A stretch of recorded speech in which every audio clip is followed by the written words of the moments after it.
HSC exam ভালো স্টুডেন্টদের জন্য একটি দুঃসংবাদ। এইচএসসি এক্সাম 2024 পরীক্ষার্থী তাদের জন্য একটা দারুণ একটি দুঃসংবাদ, ভালো স্টুডেন্টের জন্য দুঃসংবাদ।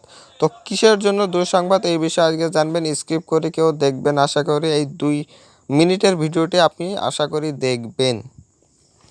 তো ভালো স্টুডেন্টের জন্য কিসের জন্য দুঃসংবাদ, আপনাদের পরীক্ষা প্রথমত আপনাদের অনুষ্ঠিত কবে হবে শিক্ষা বোর্ডও এখনও জানে না।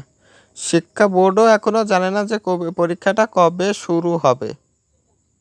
থানায় আগুন লাগার কারণে আপনাদের খাতা, প্রশ্ন এবং উত্তরমালা পর্যন্ত এবং এমসিকিউ পর্যন্ত বাদ যায় না, আপনাদের পুড়ে গেছে।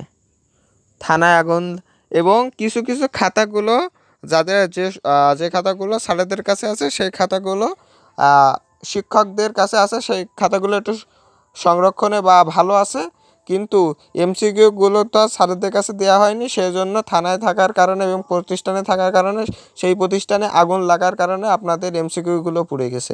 হয়তোবা কিছু কিছু খাতা স্যারদের কাছে থাকা সত্ত্বেও আপনাদের এমসিকিউটা আপনাদের পুড়ে গেছে।